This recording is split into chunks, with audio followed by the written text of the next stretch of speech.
We are privileged to have with us today for our first speaker, the distinguished representative from the 2nd District of Parañaque.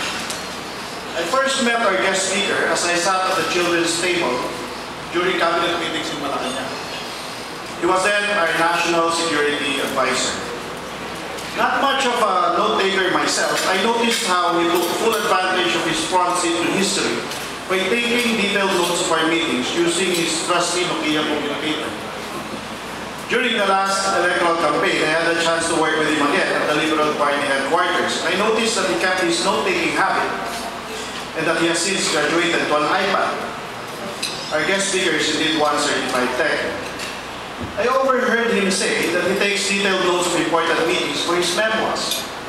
Remembering what I do about those closed-door meetings and what little I know about his personal life, one can bet that his memoirs will be an interesting read.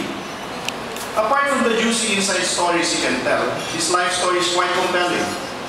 Our speaker traces his roots to a small rural town of Romblon, born to parents who were public school teachers. He completed his primary and secondary education in the public schools of Project 3, Quezon City, before being admitted to the Philippine Military Academy and later the U.S. Naval Academy at Annapolis, Maryland. Our speaker graduated with distinction in Annapolis, did our country proud, and was conferred a Bachelor of Science degree in Mathematics and Operations Analysis after earning a near straight A average in math, a field of study that most of us lawyers abhor. Apart from his academic achievements, our speaker was also brigade boxing champion for 4 straight years in Annapolis. He was the first to achieve this feat since the Academy was established in 1845. I was told by one of his closest friends that he won one of his championships despite being sick. The story goes that the Filipino midshipmen in Annapolis who bet on him in that championship bout happily spread the rumors of his illness to improve the odds on their bets. I was assured, however, that his victory was not a controversial split decision, not like the one we recently saw. Upon returning from Annapolis, our speaker joined the Philippine Navy where he led a distinguished military career. He left the service after rising to the rank of captain, the equivalent of colonel in the army. His younger brother, Roilo Golez, a good friend of mine while I was still in the Defense Department, followed his footsteps and even surpassed him. As Toto became flag officer in command of the Philippine Navy and earned the rank of Vice Admiral. If his younger brother became an admiral, our guest speaker accomplished the unique feat of beginning as a naval officer and later becoming a general. Our speaker served as Postmaster General of the Philippines, where his accomplishments earned him the 10 Outstanding Young Men of the Philippines Award. The diligent student that our speaker is, he took further studies and graduated valedictorian of his MBA class in UP. He later taught finance at UP and management at AIM. He practiced what he taught in business school by successfully leading various corporations in the private sector. Our speaker has since returned to the House of Representatives and is currently serving his 6th term after yet another landslide victory in his district. He currently leads the House contingent in the Commission on Appointments, where he serves as its Vice Chairman. He also serves as Vice Chairman of the House Committees on National Defense and Security and Health. He has authored numerous bills of local and national significance, including the Organic Act of the Philippine Coast Guard.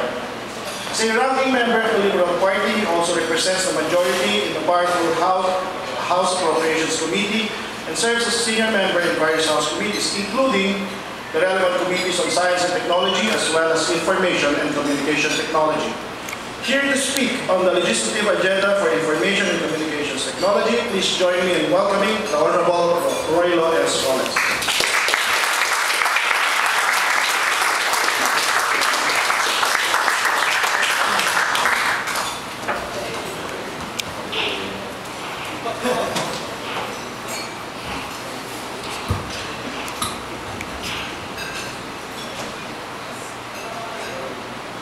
Thank you very much, Atty. Rodel for a very kind introduction. Rodel was a very strategic player in Malacanang because he was in the group that was providing legal advice to the President during that time. Well, may I greet the President, Ronald Solis, Solis, magandang tanghali sa inyo, and the other luminaries at the head table, especially my colleague in the House of Representatives, Congressman Freddy Tinga, Chairman of the Committee on ICT. He is a pressman congressman, but you should see him perform as a chairman of a very important committee. He performs like a veteran congressman, and I think that's because of the genes handed to him by his father, the very respected chairman of the Committee on Energy. During that time also, and we were colleagues.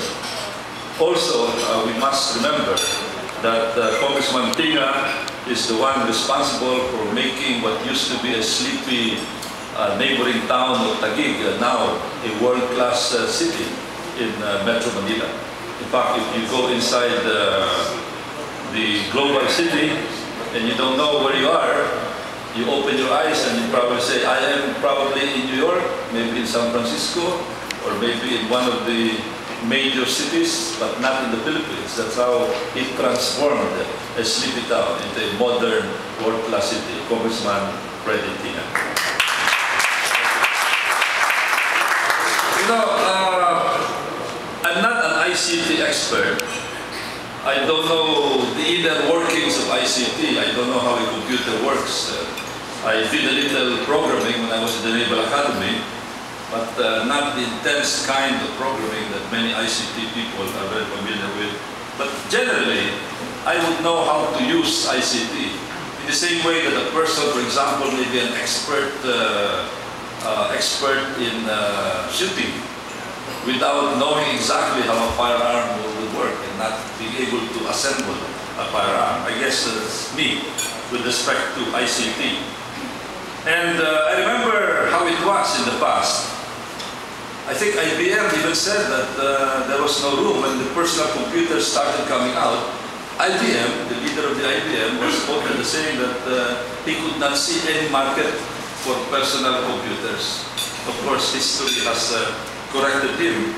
In the same way that I understand that the head of the Inventions Bureau, doing all the copyrights, etc., in New York, sometime in the late 19th century, 1890 something, he was quoted as saying that all the possible inventions have been invented already, and he could not see any additional inventions at that time. Well, again, experts have been proved wrong by history. Now, in the case of ICT, in my case, I would say that I'm really so dependent on ICT from the time that I wake up to the time that I sleep. In fact, even when I'm sleeping, the ICT is working for me, because while I'm sleeping, maybe a video that I uploaded on YouTube is still uploading while I'm sleeping, because some of these videos may take 2-3 hours to get uploaded. I can start and end the day reading online news, practically not touching a newspaper anymore, find out what's happening in the world using YouTube, using Facebook, texting, etc., email. I receive about 200 emails every day because I have so many Google alerts on various topics of interest to me. That is how ICT dependent I have become.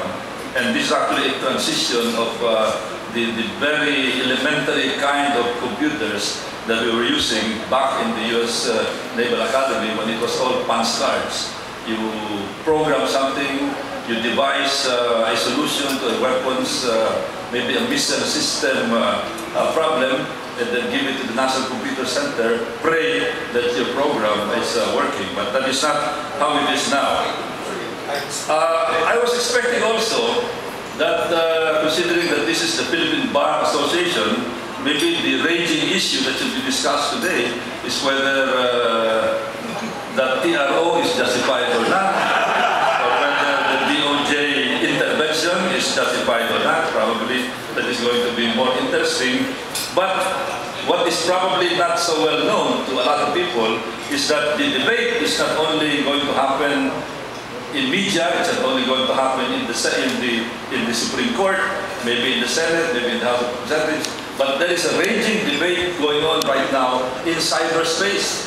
PR points, not legal points, are being scored using Facebook, using Twitter, and using other ICT systems. And now, si Rodel mentioned about Pacquiao, no? who won in the case of Pacquiao and Marquez. Again, the debate is being decided not in the sports pages, but also in cyberspace. Again, Facebook, YouTube, Twitter, etc. I don't know when this debate is going to end, but it continues to be so. That is the danger of ICT. One doesn't know that his reputation is being wrecked already in shambles because of massive texting that you are not aware of. You become aware of it only too late. Hindi mo alam. Ang haba-haba na pala ng mga negative notices in the case of Facebook, maybe hundreds, or YouTube, etc. Now, let me talk about my contribution to how the future of ICT will be. And this is in relation to the bill that I filed. One of the earliest bills filed in the current House of Representatives, the 15th House of Representatives, and I would like to thank our distinguished chairman of the Committee on ICT for giving it its top priority. This is what used to be House Bill number 16, entitled an act creating the Department of Information and Communications Technology, defining its powers, etc., etc. You know, what is the status right now of this bill? This has been approved on second reading. And there's already a printed copy, and I have no doubt that before the end of this year, probably even next week, or at the latest week after next, this can be approved on third reading already. Now, some people are expressing concern that the body language being shown by Malacanang is the opposite direction. Because from a commission, they diminished it into some kind of a task force under the Department of Science and Technology. But Congressman Ting and I confronted the Executive Secretary. I think he asked a question, I asked a question also, and I would like to quote Executive Secretary Ochoa when he said, in very categorical terms, that Malacanang is not averse to the creation of the Department of Information and Communications Technology. And therefore, it is my humble opinion, my wildest forecast, that if this is approved in the Senate also, and we come out with a BICAM version, then I have no doubt that this will eventually become a law. And the very important, strategic, new Department of Information and Communications Technology is going to come into being. Now, what are the features of the DICT? Well, basically, it will have, let me read the declaration of policy first, under the bill. It is the policy of the state to promote the utilization of information and communications technology as a vital tool for nation building and economic growth that is government-enabled, private sector-led, citizen-centric, and market-based.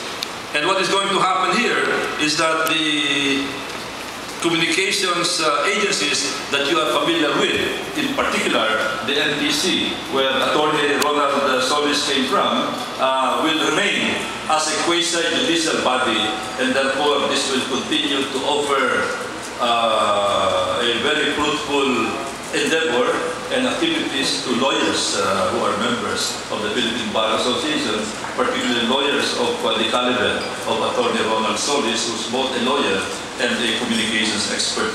So, ganun pa rin, no? Monday, the department shall be the primary policy, planning, coordinating, implementing, regulating, and administrative entity of the executive branch of the government. And you know, it is my considered opinion that anak ito ng Department of Information and Transportation and Transportation and Communications.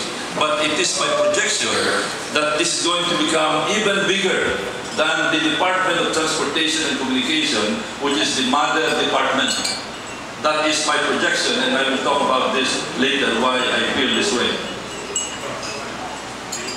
Let me now go to one point, and this is with respect to how I look at the future human endeavors that are very important in relation to ICT, something that is very, very relevant to the members of the PBA, the Philippine Bar Association. First, let me talk about ICT and human security. Human security is a very vital area of aspiration and endeavor right now. For example, number one, cyber-terrorism. A cybercrime act is needed to meet the menace of cyber-terrorism. This is already in transit, and I think the chairman of the committee on ICT is more capable to talk about this. Number two, e-courts, something very relevant to the PBA. Judicial reform should consider the creation of e-courts. Meantime, there is a need for e-courts training of judges and lawyers. And I think we had a sample of how ICT has made the legal practice more complicated when we had the national canvas of the presidential election. I think you saw the extended debate on one particular definition, and that is the definition of what is an electronic signature, to make sure that a so-called COC, which is ICT generated, is going to be a valid COC. Number three, national ID. It is a very controversial issue, but one example is the Unique Identification Project of India. India adopted the Unique Identification Project and constituted a Unique Identification Authority of India, UIAI, this year or last year. This is a gargantuan project handled by no less than Nandan Nilekhani. If you're not familiar with the name, Nandan Nilekhani is called the Bill Gates of India, and a dollar billionaire in India, the IT billionaire. A project of this nature must meet the requirements of human rights protection in cyberspace. Again, human rights, which is the province of lawyers. I understand that India has allocated the amount of something like $36 billion for a project of this magnitude, a national ID system. Number four, national security issues.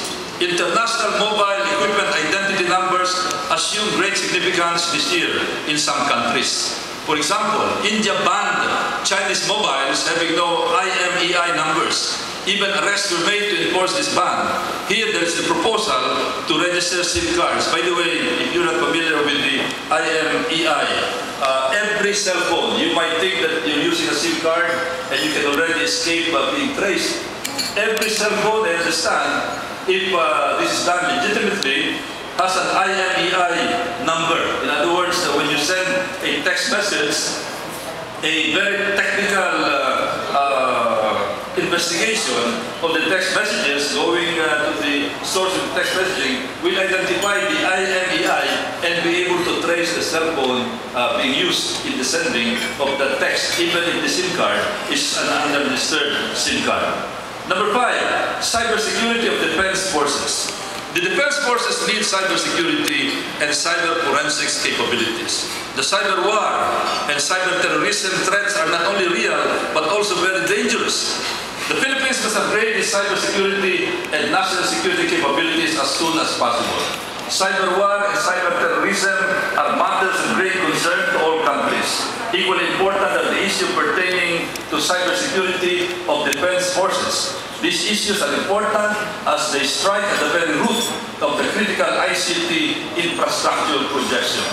A few days ago, I witnessed a debate on YouTube between an expert on cyber war, an expert on international security, Mr. Robert Kaplan, and George Friedman, who is the founder and CEO of Stratfor.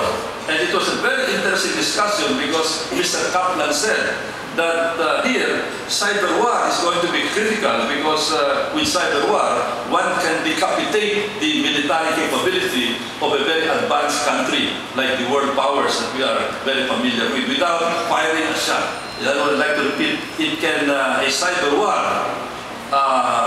handled very correctly can decapitate the military capability of a very advanced nation like the world powers that we are familiar with. Now, example, here in the Philippines, two governments' websites have been hacked. The website of the government's main information agency, the PIA, has been hacked. And And then there was a provincial website that was also hacked. One page was mutilated. And then the NBI is probing the hacking of several government websites. But these are only examples because we are talking of the hacking of websites even of the Korean defense establishment and even the US defense establishment. Imagine with all the hundreds of millions and even billions of dollars that they're providing for cybersecurity, their websites are still being hacked by hackers that are not so well known right now. Number 6, e-surveillance. Some countries have become an endemic e-surveillance society. Their laws may have provided unregulated e-surveillance powers to their government and its agencies and instrumentalities. Some countries have become an e-police state without any regard to human rights protection in cyberspace. And here, this is something that is very relevant to the PBA. Confidential information is already vulnerable. Some are even planning to install key loggers at cyber cafes. The same would exclude the use of cyber cafes for these purposes. Of course, we do not want the Philippines to become an e-surveillance society. Now, what about the environment? We are all talking about how important the environment is, especially today with climate change. And here, ICT is going to be very strategic and very critical as well. The role of ICT in environment. Remote sensing and GIS, Geographic Information System, provides data and knowledge concerning the global environment as it is used for mapping and monitoring various natural resources. Some advanced countries have created an environment information system, and India is one of them. Different ENVIs, the acronym here is ENVI centers, are set up in different organizations for information collection, storage, which work towards boosting the relationship between trade and environment. Here is an example of ENVIs in India. The Environmental Information System, acronym as ENVIS, was implemented by the Ministry in India by the end of the 6th five-year plan as a plan scheme for environmental information collection, collation, storage, retrieval, and dissemination to policy planners, decision makers, scientists, and environmentalists, researchers, academicians, and other stakeholders. NBIS is a decentralized computerized network database system consisting of the focal point located in the ministry, which is the Ministry of Environment, and a chain of network partners known as NBIS centers located in the potential organizations in the institutions throughout the country. In order to develop NBIS network as a comprehensive, distributed environmental information network system, the ambit of NBIS was extended to cover all the states of the country. Necessary guidelines and policies are provided to revise the earlier EFC of the scheme, and the new concept for covering the state government departments were completed through a revised SFC. Presently, the NBIS network consists of 76 NBIS centers, and these are all offices and their branches all over the country, apart from the focal point, out of which 29 NBIS centers are on state government, which is the equivalent of provincial government. Departments dealing with the status environment and related issues will be concerned with state government or provincial government, and the remaining 47 have been set on various environmental disciplines covering such aspects as air pollution, water pollution, noise pollution, biodiversity, solid waste management, ecology and ecosystems, environmental education, NGOs, media, and even environmental parliament, coastal ecosystem, clean technology, etc., etc. In other words, this is going to be a nerve center that will monitor what is happening in the environment and then collate it and centralize so that the government will be able to have a more coherent policy as well as a program in order to address environmental concerns and problems. The broad objectives of NBIS are, number 1, long-term objectives, to build up a repository and dissemination center in environmental science and engineering, to gear up the modern technologies of acquisition, processing, storage, retrieval, and dissemination of information of environmental nature, to support and promote research, development, and information in environmental information technology. And then the short term, of course, is to provide national environmental information service relevant to present needs and capable of development to meet the future needs of the users, originators, processors, and disseminators of information. And you know, one example of this that could have been applied was what happened 2 years ago with Ondoy. If there was some kind of an NBIS in the Philippines during that time, the government would have monitored already some indicators of possible flooding. For example, clogged up drainage systems. The water level at Laguna Lake at a very high level instead of a pond that was supposed to be there as a possible diversion for extra water coming from the Marikina River. The rainfall in the adjacent areas, particularly in the Sierra Madre Mountain. If there was such a system during that time, there could have been a more effective early warning system that would have assisted the local government units, MMDA, to project and even forecast a possible flood that happened at that time. So this is one example of how NBIS could have been used and would have been useful in the country. The role of ICT in environment, in addition, IT is used for computer-based modeling and simulation of environmental scenarios for analysis and prediction. Exactly what I said about the problem of Ondoy and the problem of flooding that we are experiencing right now in the Central Luzon area and the problem of flooding that Thailand is experiencing right now. It enables environmental scientists and researchers around the world to communicate, collaborate, and coordinate.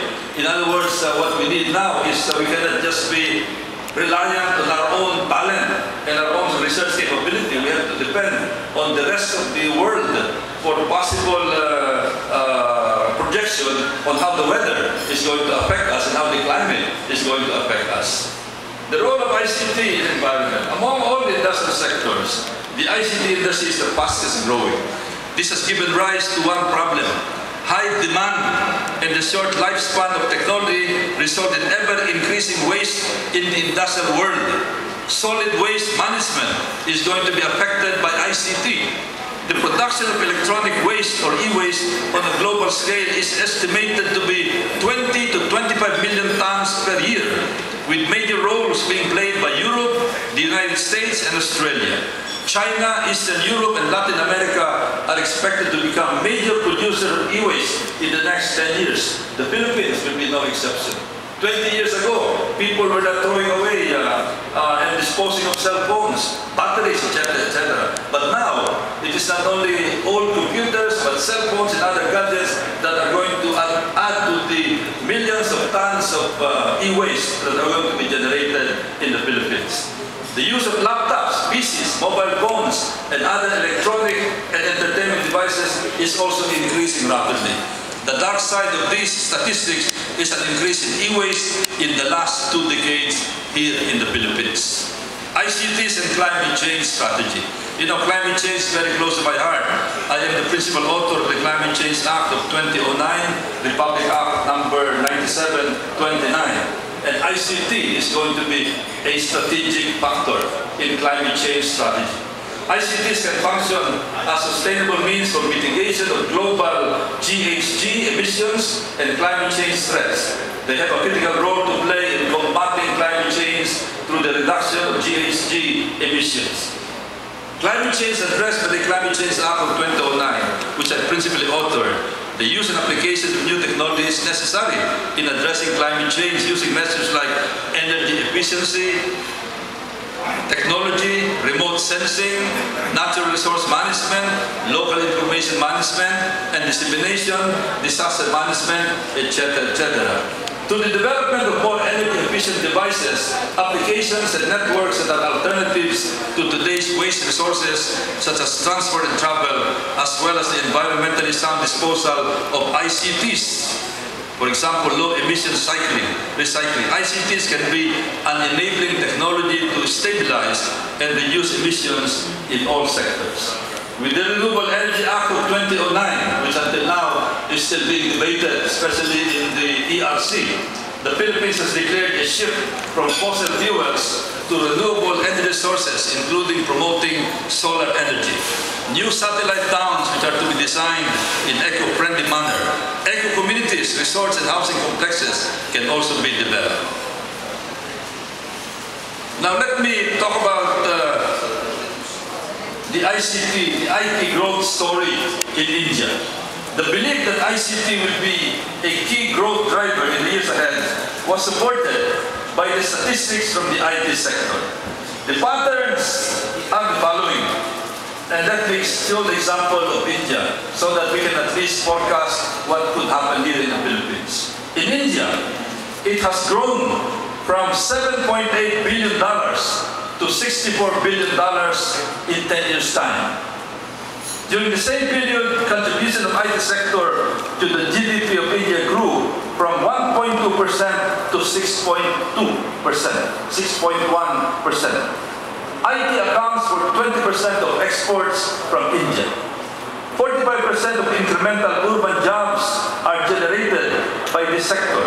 It employs 2.3 million people directly. 70% of the workers in the sector are youngsters or young citizens.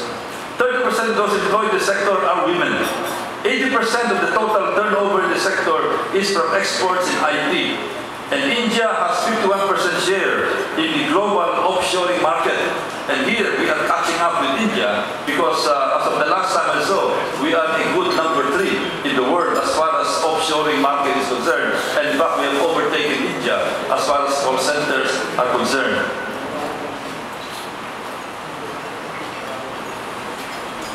And look at the top 10 giants of American industry. I remember 20, 30 years ago, if you talk of the top 10 giants of the American industry, we are talking of the oil companies. We are talking of banking sector. We're talking of real estate companies. But look at what it is today. The latest is that Apple became for a while, for one day, the most valuable company as its stock closed at $363.69, giving it a market capitalization of $337 billion compared with $331 billion for Exxon, but that was only for one day. Today, Apple, which has briefly passed ExxonMobil, has become the second most valuable company in the US and I understand even in the world. These are the top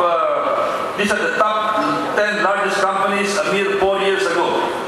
ExxonMobil was number 1, General Electric number 2, Microsoft was number 3, AT&T was number 4, Citigroup was number 5, Bank of America, Procter & Gamble, Cisco, Walmart, Chevron, Apple was not there just 4 years ago. Today, look at it, number 1 is ExxonMobil. Number 2, which was not in the top 10, was Apple. Microsoft remains to be number 3. Then there's IBM, Chevron, Google. Google is there now. And Walmart, AT&T, and Johnson & Johnson. You can see that the structure of the top 10 most valuable American companies have been realigned already in just a matter of 4 years. So we cannot predict what's going to happen maybe 2 years from now or even 4 years from now. America is still number 1 in technology.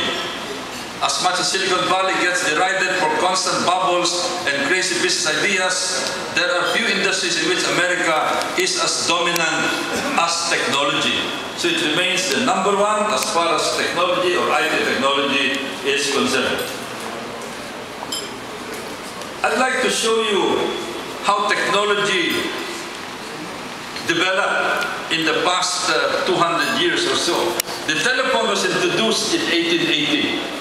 Then sometime before 1900, radio came up, television between 1920 and 1940, mobile phone in 1980, then a PC in 1980, mobile phone a few years thereafter, and then the web in the year 2000. And it accelerated at such a fast pace since then. One of my favorite authors is Ray Kurzweil, and in his book, The Singularity is Near, he made some projections. What to expect in the future due to computers and ICT. First, in the year 2010s, and we are in this period right now, computers are going to become smaller. This was his projection before 2010. And we can see that the projections are already happening. Computers will become smaller and increasingly integrated into everyday life. Well, it is happening with iPad being carried like a notebook. It is is the only gadget, in addition to the cell phone, which is being carried all over the house. High-quality broadband internet access will become available almost everywhere, and this is the magic of Wi-Fi. Cell phones will be built into clothing and will be able to project sounds directly into the ears of their users. Well, this is not yet happening. Cell phones will be built into clothing, but cell phones are going to become bigger and bigger. In fact, project sounds directly into the ears of their users. This is already happening. Kurzweil was able to project this with the earphone. You can see the spectacle of a sound of the person talking with himself. Sometimes you think he's the one he's talking to you, but you find out he's talking to his own cell phone. 2014, automatic house cleaning robots will become very common. 2020, one personal computer will have the same processing. Remember, 2020 is only about 8-9 years away. One personal computer will have the same processing power as a human brain. It will cost around $1,000. I remember my first Macintosh, which is very, very crude compared to the cell phone that I have right now. It cost me about $2,000, $2,400 in 1984. You know, you can buy a very sophisticated iMac with only $2,400 today. Solar power will reach parity with fossil fuel. I hope so.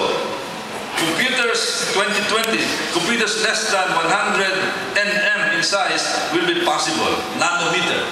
And just to, you know, 1 nanometer, I understand that a strand of hair is about 10,000 nanometers, so you can imagine what 100 nanometer is. As one of their first practical applications, nanomachines are used for medical purposes. Highly advanced medical nanobots, these are nanorobots, will perform detailed brain scans on live patients.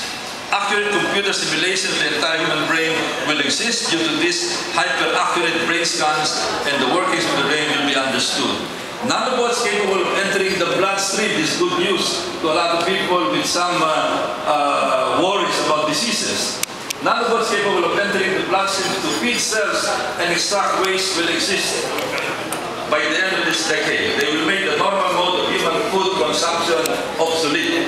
By the end of this decade, medical nanobots, infinitely more durable, intelligent and capable than any microorganism, become sufficiently advanced. By the late 2020s, and again, 2020 is about 20 years from now, nanotech-based manufacturing will be in widespread use, radically altering the economy, as all sorts of products can suddenly be produced for a fraction of their traditional manufacture costs. The true cost of any product is now the amount it takes to download the design schematics. A computer will be passing the Turing test. The computer people are very familiar with this by the last year of the decade, 2029, meaning that it is a strong AI or artificial intelligence and can think like a human. Is likely to be the equivalent of a very stupid human though. This first AI is built around a computer simulation of a human brain, which was made possible by the previous nanotech-guided brain scanning. By 2025, most likely year for the debut of advanced nanotechnology.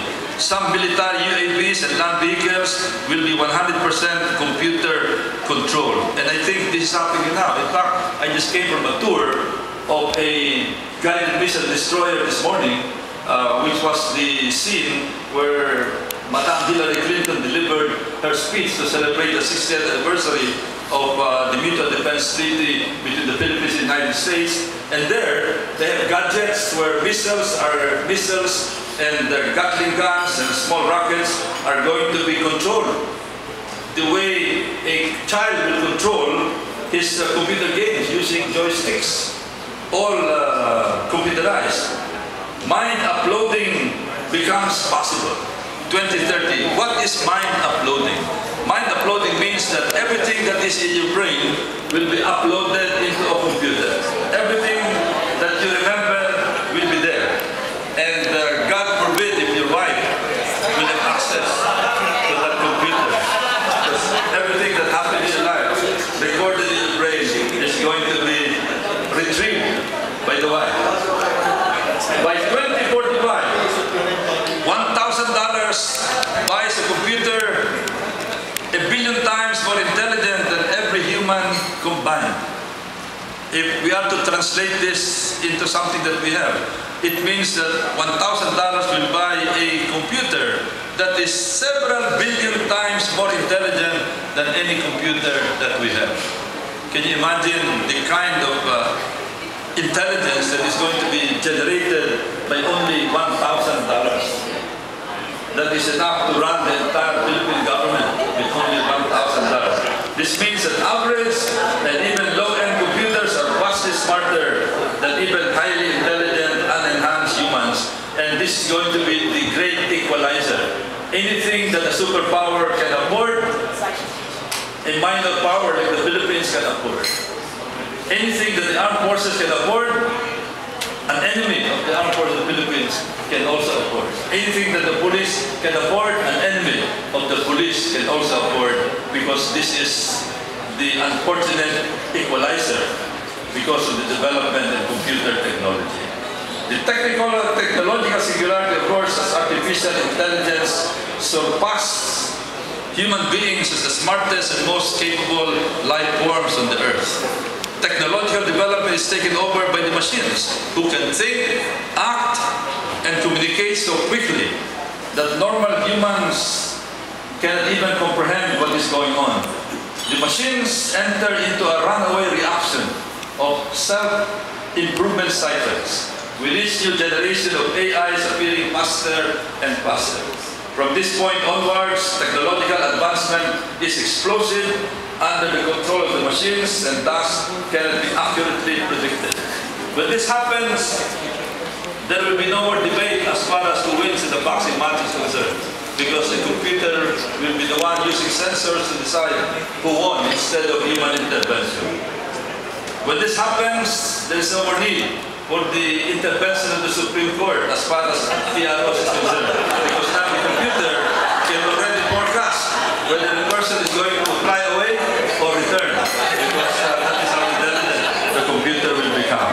And unfortunately, probably there will be not much room already for debates where lawyers are going to prosper, and even members of Congress are going to prosper, because everything is going to be taken over by computers. Bills are going to be crafted by computers. Computers are going to debate whether a bill is okay or not, etc., etc. The singularity is an extremely disruptive, world-altering event. And remember, this is going to happen in about 2050. That forever changes the course of human history.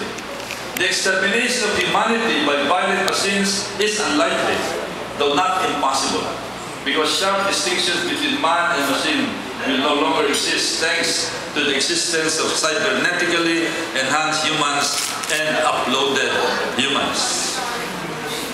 And final note, RP overtakes India. Going back to the present, RP overtakes India as call center hub. It's official, the Philippines best India as the #1 in BPO, and that is the good news. So good luck to everyone, and I'd like to thank you for giving me this opportunity to talk about the present and at the same time talk about the near and the distant future as far as ICT is concerned. Maraming salamat.